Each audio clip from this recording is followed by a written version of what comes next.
nosso bom dia para a diretora do Zoológico Municipal, Samanta Pereira Lima, gentilmente atendendo o nosso convite, está aqui no Informação. Samanta, seja bem-vinda. Muito obrigada, agradeço o convite, é uma honra estar aqui com vocês. Samanta, vamos começar falando um pouquinho da história desse equipamento, né, chamado Zoológico Municipal, esse verdadeiro cartão postal de Bauru, nós podemos dizer assim. Fala um pouquinho dos números desse zoológico, o que nós temos do ponto de vista, né, de animais, de estrutura, o que nós temos, por exemplo, de consumo de alimento, de gente trabalhando. Eu acho que é bom dar essa dimensão, porque às vezes a gente vai lá, dá uma passeadinha, entra, o animal é bonitinho, mas tem um trabalho por trás e uma estrutura que precisa ser mantida, né? Exatamente, o zoológico ele é um espaço muito dinâmico, que tem uma rotina já pré-determinada, então muitas vezes os visitantes vão até nós e enxergam só aquela pontinha, que é o resultado do nosso trabalho final. Nós estamos com uma equipe de média de 57 funcionários, temos estagiários, uma equipe técnica de biólogos, zootecnista, veterinário, tem os agentes administrativos, os cuidadores, então tem toda uma rotina para oferecer o que a gente mais preza para os animais, que é a questão do bem-estar animal, né?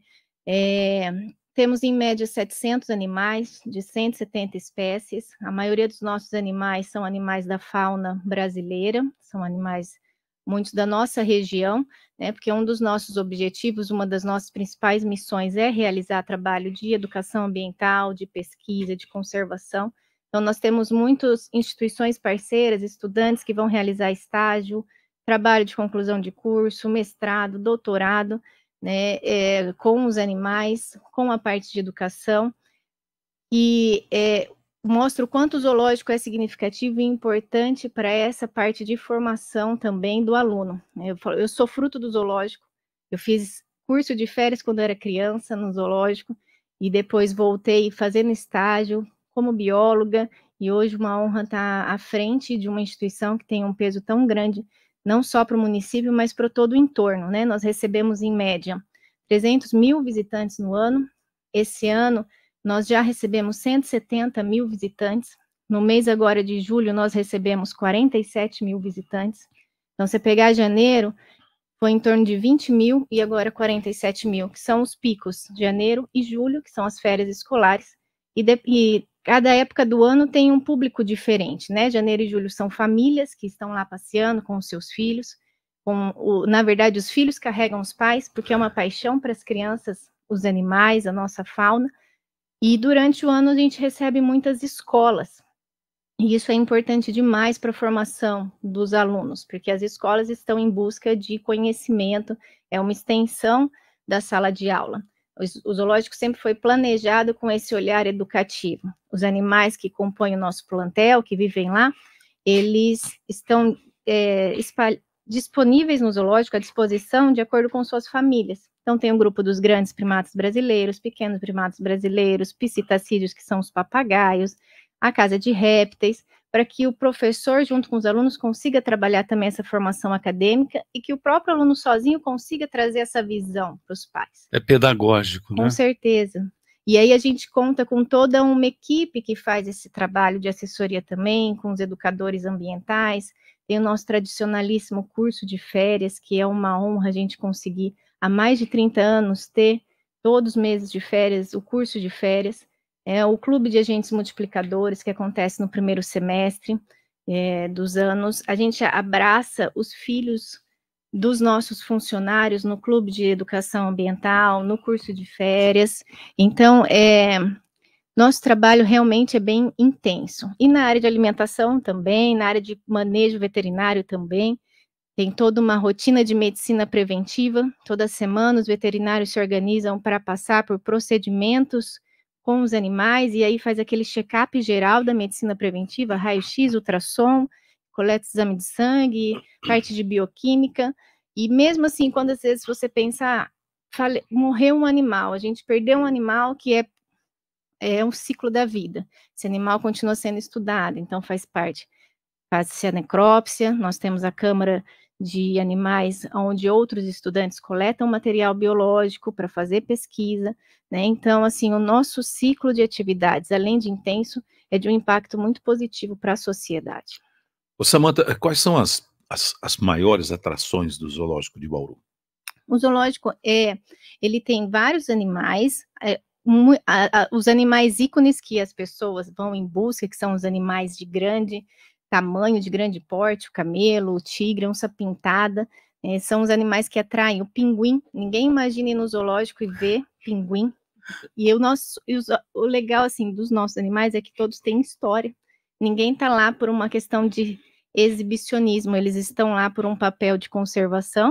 No caso, os pinguins são animais que foram excluídos do ambiente natural, que se perderam nas correntes marítimas, que precisaram de cuidados, né? Então, a gente tem 4 pinguins de Magalhães. É um grande atrativo, porque as pessoas não imaginam ir num zoo e ver pinguim. Foi o primeiro pinguinário a existir em zoológico, foi o nosso, né? A casa é de répteis. Répteis são animais que trazem muito tabus junto com eles, que ao mesmo tempo que atrai, muitas pessoas falam, eu não vou entrar aí, eu tenho medo, né? E aí que entra a educação ambiental, a gente quebrar esses tabus, esses paradigmas e trazer o conhecimento para a população. E tem um animal especial que é muito pequenininho e de uma importância absurda, que são as abelhas melíponas, que são abelhas nativas da região, que existe mais de 300 espécies de abelhas, e a gente tem a honra de falar que temos o meliponário didático em Bauru, e que vai estar mais próximo das pessoas, junto às atividades de educação, porque às vezes a gente tem um olhar sempre para o grande e esquece do pequeno, quanto é importante, né? Que tem até aquele sem abelha, sem alimento. E como é importante a abelha, né? Exatamente.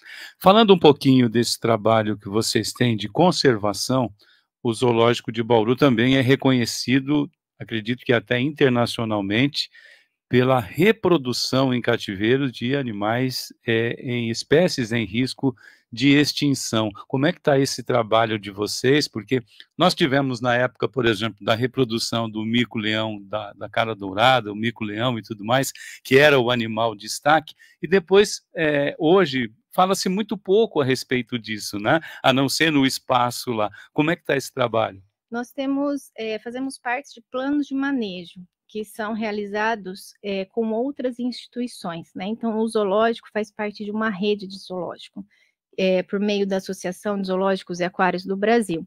Então, nós nunca estamos sozinhos. E aí, a gente trabalha com a questão de permuta de animais que vêm de outras instituições, e sempre com a questão de muitos animais têm o study keeper, que é uma pessoa que conduz essa movimentação de animais entre instituições. Então, nós fazemos parte do programa da onça pintada, que é um animal ameaçado de extinção, do mico-leão dourado, também estamos para receber mico-leão dourado, que fazemos parte do programa de reprodução, do sauim de coleira, que é uma espécie endêmica da floresta amazônica, que está muito ameaçado de extinção, do sagui-caveirinha, que também é uma espécie ameaçada de extinção. Recebemos no ano passado um indivíduo que veio do Rio de Janeiro e o outro que veio de Viçosa, porque não pode ser aleatório essa proximidade, né? Assim, esse pareamento, porque tem a parte genética. Tem as características. Exatamente. Né? A gente não pode deixar o filhote cruzar com os pais.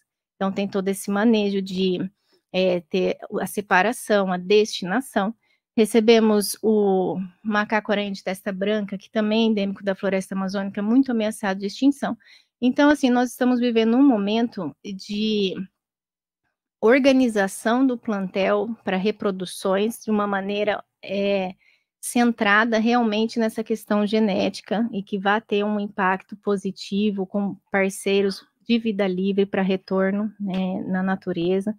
Então, está sendo um trabalho muito bem elaborado. Esse calor que nós estamos passando, hoje mudou o tempo, mas a gente vem de 2 meses, aí, quase 3 meses de muito calor, muita estiagem, clima seco. Os animais do zoológico, existe uma atenção especial para eles nesse período? Existe. Tudo que é extremo causa um impacto não positivo, né? Para todo ser vivo, para nós, para os animais. E a gente vai trabalhando muito com relação de cada espécie. Cada espécie tem seu sistema fisiológico, tem suas características do ambiente. Então, se a gente pegar um grupo de répteis, que são animais que dependem da umidade do ar para ter uma troca de pele sem causar a disecdise, que é prender a pele no corpo dele durante a troca, você tem que aumentar a umidade do ar, então a gente utiliza artifício de borrifar o animal com água, né?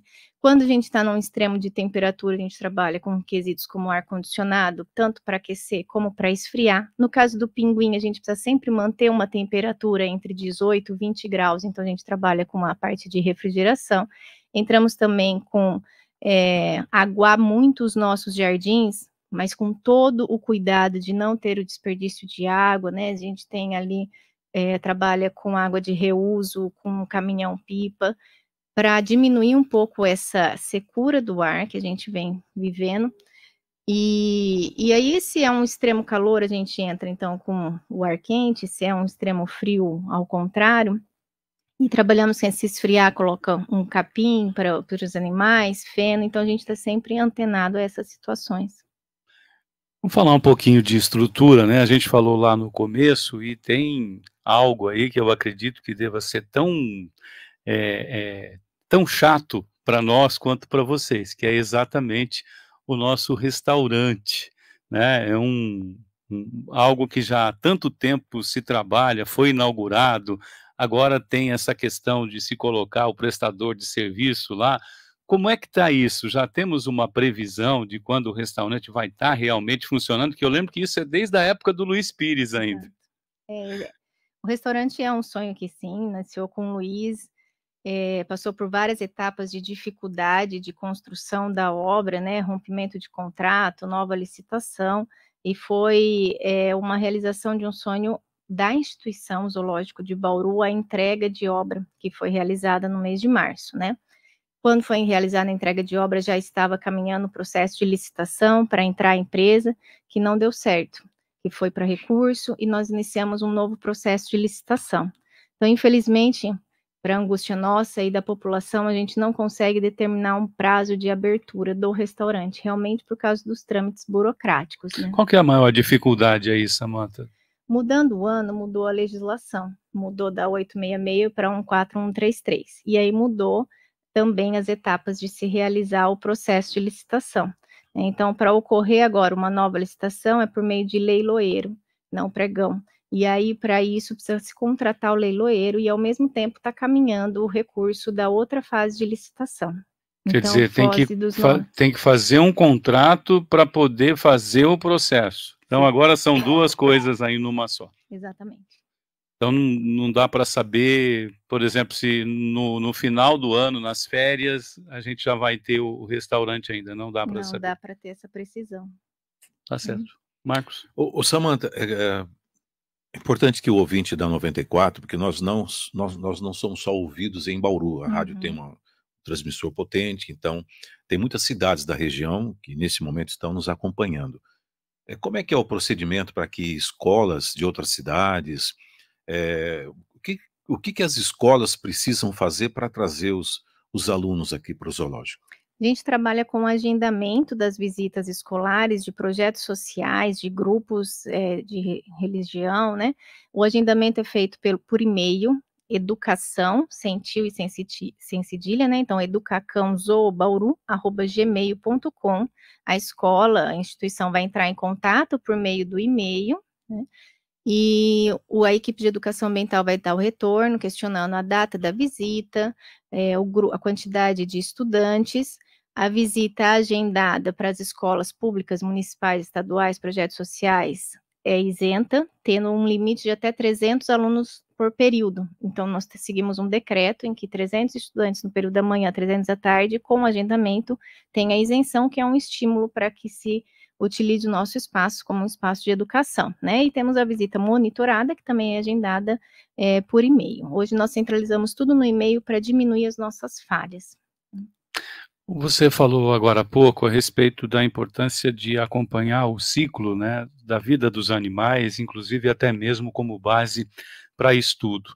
E tem, é claro, né, um momento chato, né, para nós, né, seres humanos, e acredito que para vocês também ali que acompanham muitas vezes desde o nascimento um animal até o momento da perda dele. Como é que vocês fazem esse inquérito, por exemplo, pós-mortem, ou seja, para tentar entender o que aconteceu com aquele animal e por que às vezes acaba tendo uma morte prematura, o que aconteceu, por exemplo, morreu o pinguim, né? Ou morreu a onça pintada, né? Era o ciclo dela, houve algum problema? Como é que vocês trabalham isso no sentido de aprendizado para o próprio zoológico no manejo? Legal. Todos os nossos animais do plantel têm a sua ficha clínica, tem o seu histórico, né? Então, eles passam pela medicina preventiva e a gente já sabe, já tem até assim, já sabe até quando eles vão viver, porque cada um tem a sua história. A gente tem um mandril que tem diabetes, que toma todo dia medicamento. Então, a gente sabe que a perspectiva dele de vida não está muito longe, mas caso ele venha a morrer, a gente faz a necrópsia. Todos os animais que morrem no plantel passam por necrópsia. É enviado para laboratório, faz o histopatológico, a coleta de tecidos para fazer essa análise, né? Então, a gente tem desde o início que o animal chegou no zoológico, um histórico de onde ele veio, se ele já veio com algum problema de saúde, alguma predisposição, e aí até o pós-morte. A gente tem todo esse relato. E nós temos todos os animais do plantel estão cadastrados no GFAO, que é um órgão de gestão de fauna, então, e no IBAMA também. Então, desde o momento que chega um animal, a gente tem o registro até o momento que vai para o banco de carcaça, né? Temos animais, o nosso plantel é antigo, muitos animais nossos são idosos. A gente tem uma babuína que é cardíaca, que tem mais de 33 anos. Nossa. O nosso camelo também toma remédio diariamente, tem problema de cartilagem, artrite e mais alguns outros problemas. Então, assim, a vida de um animal dentro da nossa instituição é muito mais longa do que a estimativa de vida dele em vida livre, né? Porque tem todos esses cuidados da medicina veterinária, dessa parte preventiva, e isso traz muito conhecimento não só para os nossos técnicos, como trabalha com as outras instituições, né? E faz-se artigo científico, produção científica, publicação, né, com todos esses animais. Então, o máximo que a gente consegue coletar de informações é feito com todos os animais. Só para a gente não perder esse gancho, está no finalzinho já do bate-papo, Samantha, e o comportamento dos animais que estão fora da jaula? Esse comportamento... é o que dá mais trabalho. Porque, veja bem, a gente tem histórias, por exemplo, né? Eu me lembro, quando eu vim para Bauru e quando eu comecei a trabalhar, inclusive na TV, eu fiz alguns especiais no zoológico, e algo que me chamou muito a atenção quando eu conversei com os tratadores, e que impactou muito o zoológico e os trabalhadores lá na época, foi a perda daquela onça que acabou morrendo engasgada porque alguém jogou um saquinho plástico dentro do local dela, né, do habitat dela. Esse tipo de coisa diminuiu? Como é que está a cabeça de quem visita o zoológico? Eu acredito, na minha perspectiva, diminuiu o impacto negativo do público, tá? Porque as pessoas estão, de uma certa forma, um pouco mais conscientes sobre suas ações. Eu acredito que o Zoológico de Bauru veio, por meio dos seus recintos, criando um elo mais de confiança com o público. A partir do momento que a gente está tirando a tela e colocando o vidro, a gente está trazendo os animais mais próximos aos visitantes e ao contrário também, os visitantes mais próximos aos animais. Então, a gente ainda tem, claro, o problema das pessoas que batem no vidro e isso causa um certo estresse para o animal. Por mais que você trabalhe com uma comunicação por meio de placas, de adesivos, de orientação, o nosso maior recurso é a equipe de educação ambiental, que traz para todas as escolas que vão no zoológico, existe uma fala inicial, uma orientação de como se comportar no espaço, e isso é muito importante. No mês de outubro, é o nosso pico de visitação, porque é o mês das crianças, e aí vai todo mundo para o zoológico, agendado, não agendado, então a nossa equipe dobra, porque a gente usa da artimanha de voluntários, estudantes, e a gente se foca muito nesse cuidado mesmo com o visitante e nesse olhar de orientar eles, diminuir essa ação negativa. Então, o grito, a corrida ali dentro, as crianças correrem, o bater palma, o falar alto, né? É diário, é um trabalho de formiguinha que nós realizamos, com as famílias é trabalho por meio de comunicação visual, das placas, Aos finais de semana também com estudantes por meio do projeto Biologando no Zoo Bauru, que nós fazemos em algumas datas de final de semana, mas de uma maneira positiva eu acho que as pessoas estão sim um pouco mais conscientes de como se comportar nesses espaços. Bom, infelizmente nosso tempo esgotou. Nós agradecemos aqui a presença da diretora do Zoológico Municipal, Samanta Pereira Lima. Samanta, algum agradecimento? Eu gostaria de agradecer a toda a equipe do zoológico. O zoológico, como eu falei, nós somos uma equipe em 57 pessoas e que se dedicam diariamente ao trabalho com os animais. 6 horas da manhã já estão lá, elaborando as suas dietas, planejando, que é tudo muito bem organizado, o que o animal come, a quantidade, o que vai e volta para o recinto também controlado. A parte de medicina, de educação, os cuidadores, os agentes administrativos, todo mundo do Zoológico de Bauru faz um trabalho incrível que reflete no que nós somos para a sociedade, né? E não só o zoológico, e a gente tem todo esse apoio da Secretaria do Meio Ambiente, da Prefeitura, que está sempre junto conosco para que a gente possa continuar nesse ranking de um dos melhores zoológicos municipais do Brasil. Muito bem. Nosso muito obrigado pela presença da Samanta Pereira Lima, diretora do Zoológico Municipal. Volte mais vezes.